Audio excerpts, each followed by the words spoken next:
네, 다음은 통일신라 불교에 대해서 알아보겠습니다. 통일신라는 또 다른 말로 이제 남북국 시대라고 합니다. 뭐 저희가 학교 다닐 때는 통일신라로 이렇게 배웠지만 지금은 이렇게 남북국 시대. 이 때는 통일신라만 있었던 것이 아니고 또 위쪽엔 뭐 발해도 있었고 여진도 있었고 이렇게 또 우리 민족의 그런 나라들이 존속했기 때문에 남북국 시대라고 이렇게 표현을 합니다. 이 통일신라 시대에 중국의 선종이 전래가 됩니다. 선덕왕 5년 784년 도의국사 도의스님이 당나라의 마조 스님의 법제자인 서당 지장 스님에게 법을 얻어옵니다. 자, 도의 스님은 당대에 아주 뛰어났던 당나라에 가서도 굉장히 뛰어난 그런 이름을 날린 명망 있는 스님입니다. 그 도의 스님이 또 당나라 당대에 가장 뛰어난 대선지식 마조 스님, 마조 도일 스님의 제자인 서당 지장 스님에게 바로 중국 선법을 사사받게 됩니다. 그래서 도의 스님이 이제 이 선법을 배워서 깨닫고 나서 이 선법을 우리나라에도 내 조국에도 이렇게 전해줘야 되겠다 해서 또 마침 그 나라에서도 그 선덕왕이 또 부르고 그래서 신라에 왔습니다. 신라에 와가지고 왔지만 이 선법을 얘기해 보니까 사람들이 아직 수준이 안 돼서 이 선법을 알지도 못하고 믿지도 못하고 그래서 또 기득권의 그런 세력에 의해서 도의 스님이 어떻게 보면 조금 밀려나게 됩니다.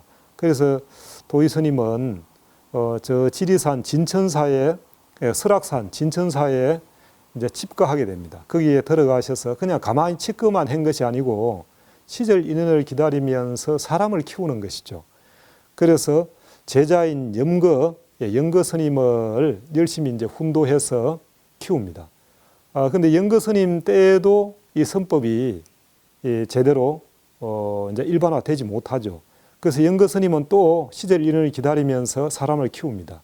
그래서 이 보조 채징이라는 제자 시대에 이제 제대로 이제 선법이 알려지게 되고 이 보조 채징 스님이 장흥 가지산에 보림사를 창건하고 선법을 선여하게 됩니다. 이후에 여러분들이 아는 오교 구산 이 선문이 형성이 됩니다. 이 통일신라 시대에 대단한 그 스님들이 많습니다. 그 중에 대표적인 인물이 바로 원효 스님입니다. 원효 스님은 기족 불교가 아닌 민중 불교를 지향했습니다. 뭐 통일신라 시대에 불교가 굉장히 발전하면서 나라에서도 불교를 장려하고 그렇게 했는데 원효 스님은 좀 소외된 서민들 또 민중들도 불교를 이렇게 체험하고 그 불교 이익을 얻어야 된다. 뭐 뛰어나고 또 지식적으로 많이 아는 사람들 기득권만 알아서는 안 된다. 부처님의 그런 사상이 평등 사상인데 모든 사람이 다 평등한데 소수의 그런 식자들만 불교를 알아서는 안 된다라고 해서 시장 바닥에도 가서 전법을 하고 그 중생들의 눈높이에 맞춰서 그렇게 전법을 하였습니다. 원효 스님 당대에는 이제 신라가 통일되고 나서 통일은 되었다라고 했지만 다 전쟁을 통해서 통일이 되었기 때문에 많은 상처들이 있었죠. 그래서 통일되었다 해도 그냥 뭐 평화롭고 다 좋은 것만 있는 게 아니고 삼국이 통일되고 나서 또 당나라하고 또 전쟁을 했죠. 이러면서 많은 사람들이 죽고 그것도 전쟁의 후유증이 한동안 가게 됩니다. 그래서 원효 스님은 그 전쟁의 후유증, 그 백성들의 마음을 어루만지기 위해서 백성들의 눈높이에 맞게끔 해서 그들에게 다가갔고 또 쉬운 불교, 함께하는 불교, 또 전쟁으로 서로 갈등이 있는 그것을 서로 풀어주는 화쟁, 투쟁하지 않고 서로 평화롭게 함께 할 수 있는 그런 화쟁 사상을 전개했습니다. 원효 스님은 240여 군의 방대한 저수를 썼다라고 합니다. 정말 대단하죠. 240여 군의 방대한 저수를 쓰고 교학과 연불 등을 회통하는 통불교를 구현했다. 그래서 우리나라 통불교의 시초를 원효 스님으로 보기도 합니다. 그러나 저 개인적으로는 원효 스님 이전에 가야 시대의 불교가 이미 통불교적인 요소를 갖추고 있다라고 그렇게 봅니다. 가야 시대의 불교는 기원 전후에 소승과 대성, 그리고 힌두이즘, 그리고 민족 종교, 그리고 또 호국 불교 요소, 또 도교적인 요소, 또 밀교적인 요소, 이런 것들이 부분적으로 다 포함되어 있습니다. 그래서 우리나라 최초의 통불교의 그 시작은 가야불교다고 이렇게 저는 개인적으로 생각하고 있습니다. 자, 어쨌든 이 원효 스님은 그 무예거사로 아주 걸림없는 삶을 사셨는데 그 요속공주와의 일화는 많은 사람들이 다 알고 있을 것입니다. 그 요속공주와 숙세의 깊은 인연이 있어서 그 요속공주를 만나서 그 설총을 낳게 되죠. 그 설총을 낳게 되고 설총은 이두를 또 만들어서 신라의 그 시편, 신라의 시편 중에 부자가 다 들어갑니다. 원효 대사와 설총은 신라의 10명의 뛰어난 현자 중에 그렇게 포함이 됩니다. 또 원효 스님과 당대에 함께했던 스님이 바로 의상 스님입니다. 의상 스님과 원효 스님은 한 7, 8살 정도 차이가 납니다. 원효 스님이 형님이었고 의상 스님이 동생이었는데 함께 늘 수행했다 그렇게 합니다. 서로 의기투합해서 형님 동생하면서 어떤 때는 도반이 되고 어떤 때는 형 동생이 되어서 서로 절차탁마하면서 서로의 성장을 하는데 굉장히 도움이 되었었죠. 그런데 원효와 의상이 당나라에 가다가 첫 번째는 간첩으로 오인받아서 실패하고 두 번째는 이제 가다가 의상만 가고 원효는 돌아왔다. 그래서 의상은 당에 유학하여 화엄종의 2대 종조 지엄에게 사사받아서 그렇게 굉장히 인정을 받게 됩니다. 그래서 의상 스님이 210자로 된 법성계를 짓습니다. 이 법성계는 화엄경의 사상을 210자로 축소한 것인데 이것을 지어 보이고 그 2대 종조 지엄 스님에게 인정을 받고 뭐 거기 가만히 있었다 그러면 3대의 아마 종조가 되었을 터인데 황국하여서 국가의 지원을 받아서 부석사와 화엄 10차를 건립합니다. 이제 이 의상 스님은 그 굉장히 지위가 높은 귀족, 왕족 계통이었기 때문에 나라에서 이제 의상 스님을 굉장히 이제 도와주는 것이죠. 의상 스님은 그 정도로 또 수행력과 덕화가 있었기 때문에 나라에서 그렇게 지원을 해줍니다. 뭐 일설에는 의상 스님의 제자가 3천여 명이었다 이렇게 얘기를 합니다. 이 화엄 10차례를 그러면 뭐 부석사, 해인사, 범어사부터 해가 다 화엄 10차례죠. 그리고 의상 스님은 당나라에서 오실 때도 나라의 안녕을 위해서 왔고 또 범어사가 생겨지게 되는 계기도 그 외가 자주 침범하니까 금정산 밑에 당시에 문무왕과 함께 일주일간 철야 기도를 한다 그럽니다. 그러면서 신병을 일으켜서 외적을 물리치고 그 이후에 문무왕이 의상 스님을 지원하여 범어사를 짓게 되었습니다. 자, 그리고 원척 스님은 613년에서 서기 696년까지 사신 분인데 왕손으로 당나라 유학하여 수행한 스님입니다. 원척 스님은 6개 국어에 능통했다라고 합니다. 아주 이 박식하고 뛰어난 스님이었는데 유식사상의 대가였다라고 합니다. 자, 당나라의 신라인의 거주지 신라방과 신라사찰, 신라원을 개원하였다. 당나라에는 신라와 이제 굉장히 활발하게 교류를 하였고 신라인의 집단 거주지 이제 신라원이 있었죠. 신라방이 있었습니다. 신라방 안에 또 신라인을 위한 신라원을 사찰 신라원을 개원하였습니다. 흥덕왕대의 장보고가 산동반도 적산촌에 세운 법화원이 아주 또 유명하였다. 이후에 이 법화원에는 30여 명의 성녀가 거주하게 됩니다. 그리고 이 법화원에서 나온 재원으로 일본 성녀들을 후원하고 일본 스님들이 이 당나라에 왔을 때 또 잘 수행할 수 있게끔 그 재정적인 뒷받침을 해주기도 합니다. 자, 다음에는 고려불교, 고려시대의 불교. 고려 태조 왕건은 훈요 10조를 지어서 왕가의 불교를 장려하고 왕사, 국사 제도를 시행하고 500개의 사원을 건립합니다. 고려 태조 왕건은 자기가 왕에 올라가게 된 왕이 된 그런 계기가 바로 많은 스님들의 도움으로 인해서 되었다라고 이렇게 생각했기 때문에 절도 한두 개가 아니고 500개나 되는 사원을 건립했다라고 합니다. 어마어마하죠. 자, 이렇게 사원 건립을 하려면 국비가 엄청 들 것입니다.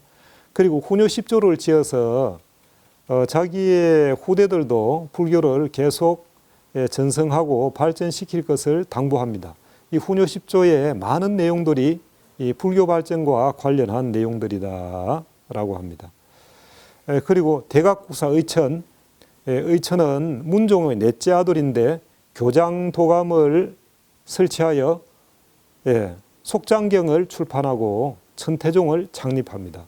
자, 우리나라 천태종의 시작은 바로 대각국사 의천으로부터 시작됩니다. 그리고 보조국사 진울, 조계종을 중흥시킨 그런 중흥조를 할 수 있는데 교학불교로 인해 쇠퇴했던 선풍을 진작했다, 중흥시켰다라고 합니다. 당시에 이제 이 불교가 또 발전하면서 교학불교가 굉장히 발전하고 학자들이 많이 양산되고 했지만 실질적인 또 수행은 많이 쇠퇴하게 됩니다. 그럴 때 이 보조 진울 스님이 나오셔서 정예 결사를 합니다. 우리도 부처님처럼 그렇게 치열하게 수행을 하자라고 해서 많은 스님들을 모아서 결사라고 하는 것은 두문불출하고 뭐 5년, 10년 이렇게 때를 정하여서 아주 집중 수행을 하는 것을 결사라고 하는데 그 정예 결사를 통해서 선풍을 진작하고 또 새로운 불교 흐름을 주도하게 됩니다. 그리고 이 보조국사 진울 스님이 서신 뭐 수신결이다, 또 개초심학 입문이다 이런 것들은 지금까지도 또 한국 불교를 지탱하는 아주 중요한 그런 근간이 되고 있습니다. 그리고 그 유명한 일현 스님 1206년에서 1289년까지 이제 고려 말에 사신 일현 스님, 이 일현 스님께서 삼국유사를 통해 민족의 정체성을 확립하고 우리 민족의 문화유산의 보고인 바로 이 삼국유사를 쓰시고 그 안에 또 많은 역사와 문화 인물 그리고 또 향가 11수가 또 이 속에 있습니다. 그리고 우리 국문학적으로도 이 향가 11수가 굉장히 중요한 역할을 하게 되는데 일현 스님 당시에는 몽고가 여러 번 이제 침입했습니다. 고려시대에 9번인가 이렇게 침입을 하는데 그래서 침입해서 우리 민족의 정체성이 굉장히 이제 흐트러지게 되는 것이죠. 우리는 일제강점기, 일제강점 35년 그 2배 정도 세월을 원나라 강점기를 겪게 됩니다. 그래서 뭐 임금도 원나라에서 원한대를 세우고 그리고 공주를 보내서 결혼시키게 이렇게 합니다. 그러니까 원나라에서는 우리나라를 소위 부마국 정도, 예, 그냥 뭐 사돈 나라 정도로 이렇게 이제 보는 것이죠. 그렇게 되면서 원나라 풍속이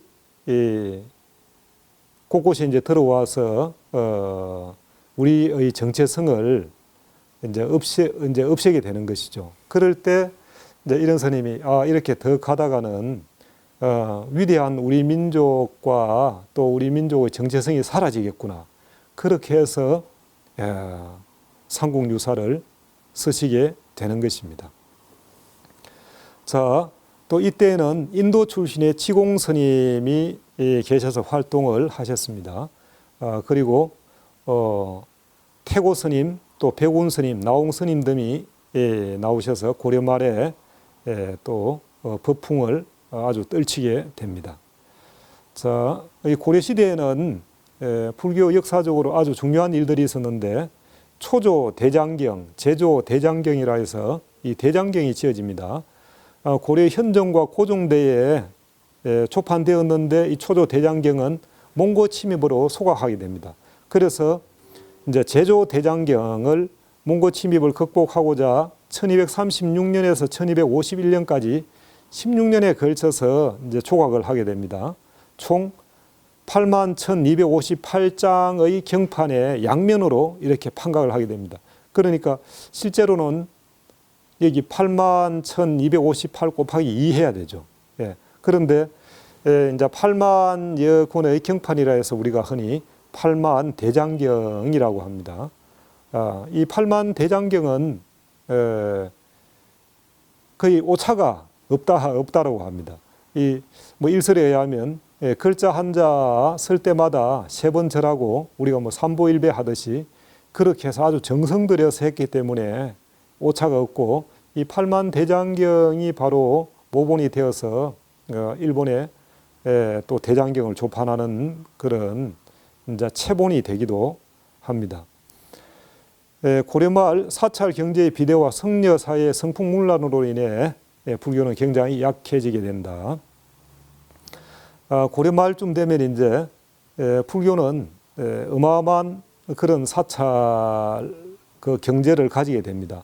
이 사찰 경제가 비대해지게 된 이유는 물론 사찰 자체가 가진 재산도 있지만 일반인들이 재산을 가지고 있으면 거기에 많은 세금이 부여하게 됩니다. 그런데 자기 재산을 가지고 있는 것보다 예를 들어서 내 논을 10마지 가지고 있으면서 세금 내는 게 많기 때문에 그것을 절에 희사하고 절에서 그냥 소작하면 훨씬 더 많은 이익을 얻을 수가 있습니다. 그래서 절에 일반 양민들이 많이 희사를 하게 되는 것이죠. 그렇게 됨으로 해서 사원 경제가 또 굉장히 비대하게 되고 또 그렇게 비대하게 되면 거기서 또 여러 가지 욕심과 또 문란이 일어나게 되어서 성풍이 굉장히 어지럽게 되는 그런 계기가 되는 것입니다. 그래서 무엇이든지 넘치면 차면 넘치게 되고 무엇이든지 또 영원한 것은 이제 없게 된다라는 진리를 실감할 수가 있습니다. 다음은 조선시대 불교에 대해서 말씀드리겠습니다. 조선시대는 개국 후에 신진 사대부와 유생들의 억불 정책과 도첩제 실시 등으로 교세가 위축되었다. 그 고려가 망하게 된 여러 가지 원인들이 있겠죠. 그 이제 원인 중에서 이 신진 사대부들은 결국은 고려가 그렇게 어지럽게 된 것은 국가나 사찰에서 많은 경제를 독점했고 그래서 일반 국민들, 서민들은 굉장히 그 생활이 피폐해졌다. 그래서 결국은 이제 유교적 이념으로 신진 사대부들이 역성혁명을 통해서 조선을 개국하면서 이제 이 사원 경제를 다 뺏는 것이죠. 그래서 사원 경제를 혁파하고 거기에 속했던 많은 재산들을 몰수함으로 해서 또 불교가 굉장히 이제 약화되게 됩니다. 태조 이성계는 무학대사라든지 스님들의 도움을 많이 받았죠. 많이 받았고 그래서 조선을 개국했지만 그 개국의 주된 세력들은 신진 사대부 유생들이었기 때문에 그 유생들은 또 사찰 경제를 다 이제 뺏고 어떻게 보면 새로운 나라를 세워야 되니까 불교를 어떻게 보면 극복하기 위해서 불교를 이제 억불할 수밖에 없었습니다. 그런데 태조 이성계는 개인적으로는 불교를 신봉하고 또 나라를 잡고 나서도 여러 가지 불사를 일으키고 또 행사를 하고 이렇게 합니다.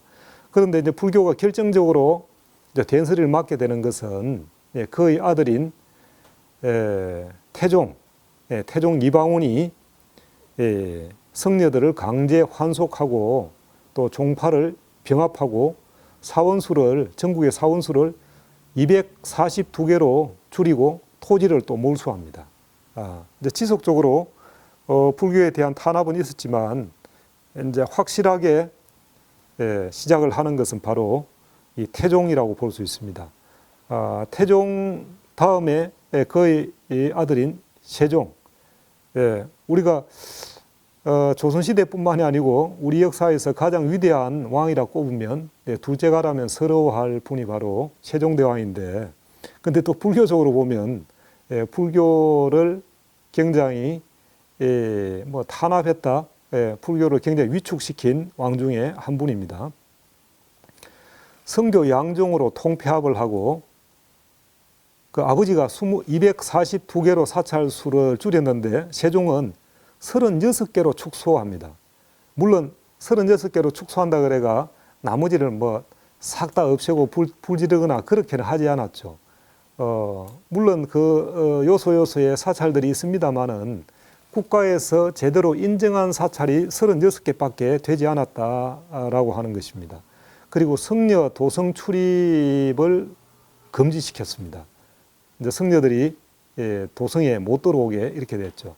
그러니까 아주 가장 천한 신분으로 이렇게 성녀들이 그렇게 그 신분까지 이제 결정되는 것입니다. 또 세종의 아들인 세조, 세조는 또 성녀 도성 출입을 허용합니다. 허용하고 세종도 물론 이 외적으로는 불교를 좀 억압했지만 그러나 당시에 신미 스님이라든지 당시의 고승들과 친교를 하고 또 그 세조가 지은 그런 그 석보상절, 그 석보상절 거기에 또 세종은 뭐 월인 청강지곡 이런 것을 짓죠. 그래서 나중에 이제 세조가 이걸 월인석보로 만들기도 합니다. 그래서 세조도 불교에 어느 정도 식견이 있었다. 한편으로는 나라 경영을 위해서 불교를 이렇게 좀 조절하고 그렇게 묶었지만 자기 또 개인 스스로는 불교에 대해서 굉장히 또 우호적인 그런 부분도 있었습니다. 이 세조는 훨씬 더 불교에 심취하였습니다. 월인 그 석보만 보아도 그 월인 석보의 설을 보면 세조가 얼마나 불교에 심취한 인물인지, 그리고 그 세조의 그 불교적인 그 수준도 상당했다라는 것을 알 수 있습니다. 세조는 강경도감 설치하고 대장경을 인출하고 각종 불사를 일으켰다. 또 그 중에 하나가 월인석보의 간행이다. 그리고 세조가 그렇게 불교에 심취하고 한 것 중에 하나는 자기의 조카인 단종을 몰아내고 결국 또 단종과 그 많은 뭐 사육신부터 해서 많은 사람들을 죽인 그 업보에 대해서 세조는 이미 불교를 알고 있었기 때문에 그 인과가 어떤지 본인은 당연히 알았겠죠. 그래서 왕권을 강화하기 위한 그런 찬탈도 있었지만 그 속에는 굉장히 개인적인 고뇌가 컸을 것입니다. 그래서 또 더 불교에 귀했는지도 모릅니다. 자, 그리고 한동안 이제 불교가 계속 쇠퇴하다가 명종 제2시 명종의 어머니인 문정황후 문정왕후가 굉장히 불교에 심취했는데 이 문정왕후가 당시에 허응당 보우스님, 허응 보우스님을 굉장히 후원했습니다. 이 보우스님은 1515년에서 1565년까지 사셨는데 이 보우스님을 후원하여서 보우스님이 성교 양종제를 부활시키고 그리고 성과제를 시행합니다. 이 성과제에서 바로 성과를 바로 통과하였던 인물이 바로 서산대사와 사명대사. 그러니까 이 보우스님의 그런 역할이 없었다 그러면 서산대사와 사명대사가 과연 나올 수 있겠는가, 이런 의문도 듭니다. 보우스님은 나중에 이 문정왕후가 돌아가시고 나서 죽고 나서 유생들에게 굉장히 배척을 받아서 이제 제주도에 유배가게 돼서 그 제주도의 그 현감한테 장살 이제 맞아서 그렇게 죽게 됩니다. 이후에 이제 이 서산 휴정스님, 성교 양종 판사로 임난 때 국난 극복에 앞장섰고 저서로는 성가 귀감이 있다. 이 서산대사에 대해서는 많이 아실 것입니다. 이 서산대사가 임진왜란이 일어났을 때 그 팔도 도 총섭으로 팔도에 있는 그 성병의 총섭으로 그렇게 임명이 되고 팔도에 이제 경문을 돌려서 성병을 모아서 바로 일본군과 싸우게 했죠. 그러니까 일본군이 임진왜란 때 들어와서 굉장히 당황했던 게 군사들만 이렇게 병사들만 싸우는 것이 아니고 성병들도 나와 싸우고 그리고 일반 백성들도 의병이라는 이름으로 이렇게 자기네들과 싸울 때 멘붕이 왔던 것이죠. 왜냐하면 일본은 전쟁을 한다 그러면 병사와 병사들만 싸우지 스님들이 나와 싸운다든지 그리고 국민들이 나와 싸우지는 않기 때문에 그렇습니다. 그래서 결국은 이 성병과 의병의 활약으로 임진왜란 때 결국은 어렵게 승리를 하게 됩니다. 그리고 이 성병에서 빼놓을 수 없는 인물이 바로 사명 유정선입니다. 임난 때 성병장으로 활약하였고 전후 강화사로 일본에 가서 3천여 명의 백성을 생환시켰습니다. 그래서 이 강화사로 전쟁 끝나고 나서 강화사로 이제 선조가 보내려고 하니까 신하들이 갈 사람이 없는 거예요. 전부 다 이 핑계 저 핑계 대면서 다 빠집니다. 뭐 일본에 가면 굉장히 불편하고 또 죽을 수도 있기 때문에 그때 이제 이 사명대사가 나와서 사명대사가 일본에 가서 일본의 많은 그런 귀족들과 교류하고 또 일본의 사람들을 굉장히 덕화로서 존경을 받게 됩니다. 그러면서 3천여 명의 백성을 생환하게 됩니다. 그리고 조선시대에 또 유명한 인물이 백곡천흥스님인데 간패석교소라고 배불사상을 논파한 조선시대 최장의 상소문입니다. 조선시대는 억불정책이 굉장히 심했습니다. 뭐 예를 들면 뭐 도성 출입 그것뿐만이 아니고 그리고 그 승려들의 그 계급이 그 일반 노비 수준입니다. 그래서 조선시대에 당취라고 해서 일종의 이제 승려들의 그 승려들이 무력으로 나라를 엎으려고 하는 그런 시도의 비밀 결사 모임이 있었습니다. 그걸 당취라 하는데 이 당취가 변해서 우리가 땡초, 흔히 땡초 스님이라고 할 때 그게 당취의 변형어입니다. 또 일설에는 임진왜란 때 서산대사가 경문을 돌리니까 전국에서 스님들이 일어나 가지고 성병이 조직된 것은 바로 이런 비밀 결사 모임이 이미 형성이 돼 있다라고 하는 것이죠. 그래서 그 형성될 수 있는 요건은 워낙 탄압을 많이 받았기 때문에 그렇게 한번 엎자라고 하는 그런 이제 시도도 그런 준비를 했다라는 것입니다. 우리가 흔히 남한산성, 이 남한산성은 누가 만들었나 하면 100% 스님들의 부역으로 만들어졌습니다. 그리고 남한산성뿐만이 아니고 북한산성도 바로 스님들의 부역으로 만들었습니다.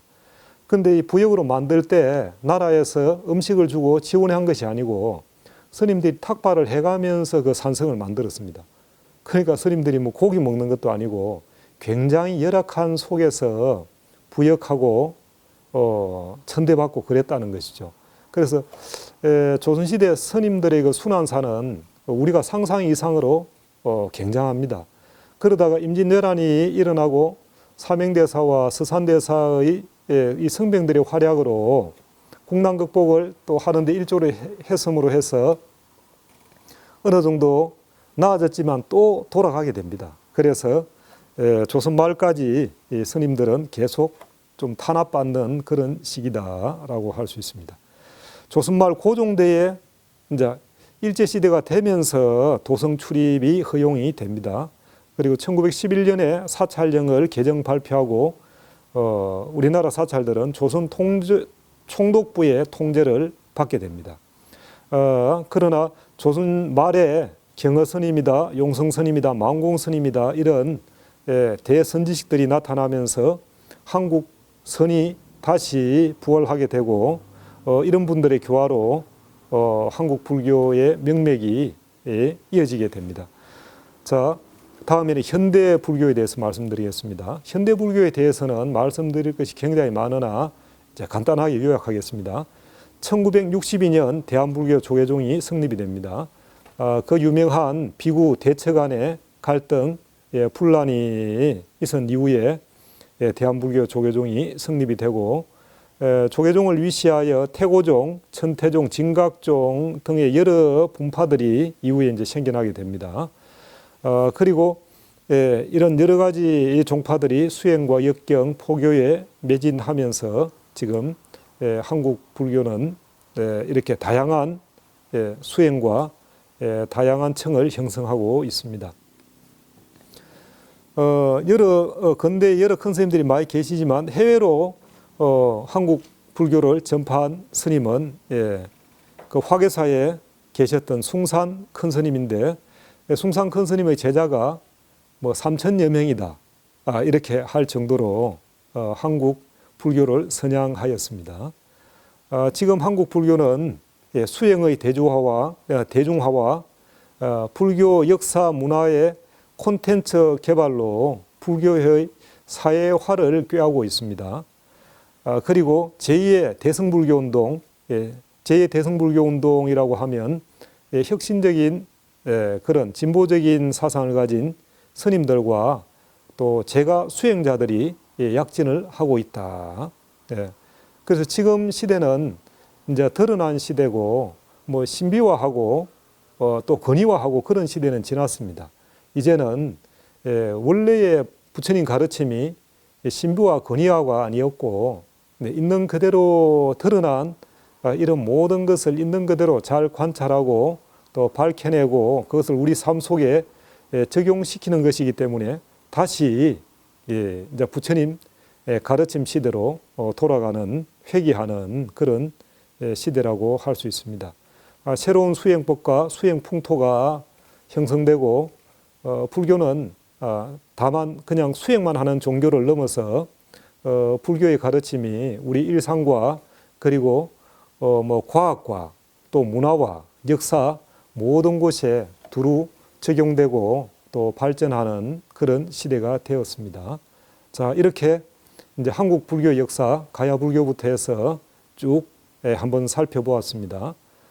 이 땅에 불교가 처음 올 때도 부처님의 진리 가르침과 그 자비 사상을 가르치기 위해서 오셨고 이 땅에 왔고 또 지금 현재도 마찬가지로 부처님의 지혜와 자비 사상을 이 땅에 전파하는 것이 바로 한국 불교의 근본 목적이라고 할 수 있습니다.